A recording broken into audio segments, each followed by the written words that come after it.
Hello friends. तो आज मैं बात कर रही हूँ पढ़ो और समझो से लिंक रिएक्शन के बारे में। बहुत ही इजी टॉपिक है और एक ही बार में आपको ये वीडियो समझ में आ जाएगा, वीडियो से समझ में आ जाएगा। तो विदाउट वेस्टिंग टाइम चलिए स्टार्ट करते हैं।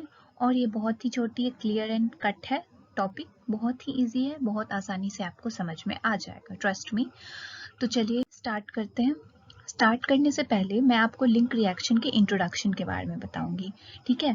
तो मैंने पिछले वीडियो में, मोस्ट इम्पॉर्टेंट, अगर आपने मेरा पिछला वीडियो नहीं देखा है तो प्लीज़ आप जाके जल्दी से उसे देखिए ताकि आपकी कनेक्शन मेंटेन रहेगी, ओके।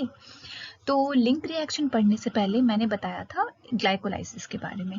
तो ग्लाइकोलाइसिस में क्या होता है, वो म्यूचुअल पाथवे होता है एरोबिक रेस्पिरेशन और एनारोबिक रेस्पिरेशन में। तो एरोबिक और एनारोबिक रेस्पिरेशन की बात की जाए तो एनारोबिक रेस्पिरेशन में ऑक्सीजन की नीड नहीं होती, where as in aerobic respiration we need oxygen. तो ग्लाइकोलाइसिस को फर्दर कंटिन्यू करेंगे अगर एरोबिक रेस्पिरेशन में तो आएगा लिंक रिएक्शन, ठीक है। और हमने पढ़ा था कि ग्लाइकोलाइसिस में नेट एटीपी कितने होते हैं, 2 एटीपी होते हैं। और हमारा ग्लाइकोलाइसिस जो होता है वो साइटोप्लाज्म में होता है। और ग्लाइकोलाइसिस में हमारा ये पाइरुवेट का फॉर्मेशन होता है, किससे, ग्लूकोज से। मीन्स 6 कार्बन मॉलिक्यूल 3 कार्बन में कन्वर्ट होते हैं। तो आइए, मैंने आपको एक समरी और शॉर्ट व्यू दे दिया है ग्लाइकोलाइसिस के बारे में। तो आइए अब लिंक रिएक्शन के बारे में पढ़ते हैं। लिंक रिएक्शन जो होता है वो माइटोकॉन्ड्रिया के मैट्रिक्स में होता है। It is a kind of cell organelle और उसके मैट्रिक्स में होता है हमारा link reaction, okay.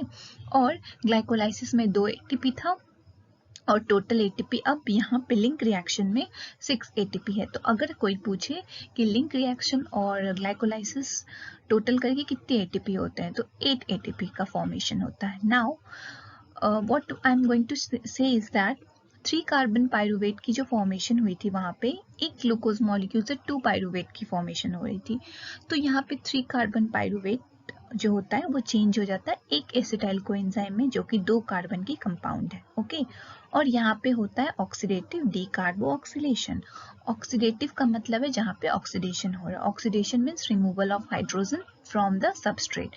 Means pyruvate से हमारा ऑक्सीडेशन होगा, दैट मीन्स पाइरुवेट से एक हाइड्रोजन रिमूव होगा। और डीकार्बोक्सिलेशन मीन्स CO2 का removal in the at the time of link reaction. चलो, अब इतनी सी बात याद हो गई हो, अगर समझ में आ गई हो तो आगे का रिएक्शन बहुत ही छोटा है और तुरंत समझ में आ जाएगा। देखो, पहले मैं एक व्यू दे देती हूँ। देखो, मैंने बताया अभी ग्लाइकोलाइसिस में क्या होता है, ग्लूकोज पाइरुवेट में कन्वर्ट होता है। और यहाँ पे क्या लिखा हुआ है, 2 फॉर एवरी ग्लूकोज, मीन्स एक ग्लूकोज मॉलिक्यूल से 2 पाइरुवेट बनते हैं, ठीक है। और ये प्रोसेस व्हाइट वाला जो पार्ट है ये साइटोप्लाज्म में होता है। और अब पाइरुवेट की प्रोसेसिंग होगी, that means pyruvate gets converted into 2 carbon compound that is acetyl coenzyme है। और यहाँ से CO2 का लिबरेट होता है, दैट इज डीकार्बोक्सिलेशन। और यहाँ से जो हाइड्रोजन रिमूव होता है उससे NAD+ गेन करके NADH में कन्वर्ट हो जाता है, ठीक है। फर्दर हम पढ़ेंगे कि ये एसिटाइल कोएंजाइम A जो है ये सिट्रिक एसिड साइकिल में जाता है, ठीक है। और यहाँ पे जितने भी प्रोसेस में NADH FADH2 जो प्रोड्यूस हुए हैं वो हमारे जाते हैं इलेक्ट्रॉन ट्रांसपोर्ट चेन में और ATP में फाइनली कन्वर्ट हो जाते हैं, ठीक है। तो इस तरीके से हमारा साइकिल चलता है। तो दैट मीन्स एक तो ATP नॉर्मली प्रोड्यूस होता है और कैसे ये NADH ATP में प्रोड्यूस कन्वर्ट होते हैं ये हम पढ़ेंगे इलेक्ट्रॉन ट्रांसपोर्ट चेन में। अभी हम लोग क्या पढ़ रहे हैं, link reaction, that is number 2। इसे लिंक रिएक्शन क्यों कहते हैं, एक और रीजन है, क्योंकि ये ग्लाइकोलाइसिस और सिट्रिक एसिड साइकिल के बीच में कनेक्शन प्रोड्यूस करता है। That is why pyruvate processing is also known as link reaction.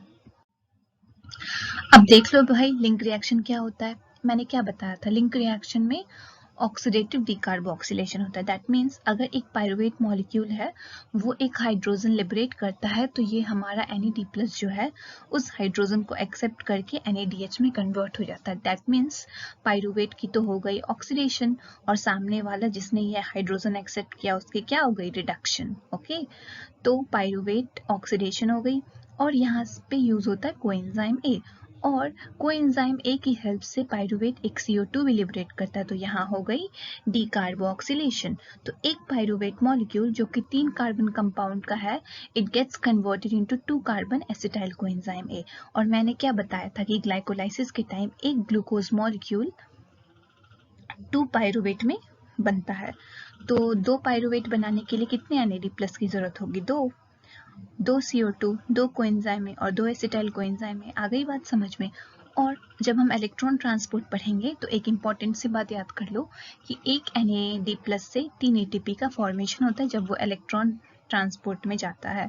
तो एक NAD+ अगर 3 ATP का फॉर्मेशन करेगा तो 2 ATP क्यों? 2 पायरुवेट यूज होने तो 2 NADP कितने का प्रोडक्शन करेगा?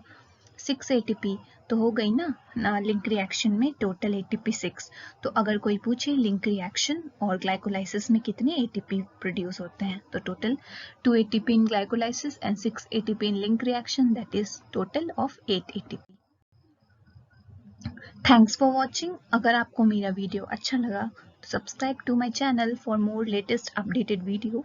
Thank you so much for coming to the channel पढ़ो और समझो।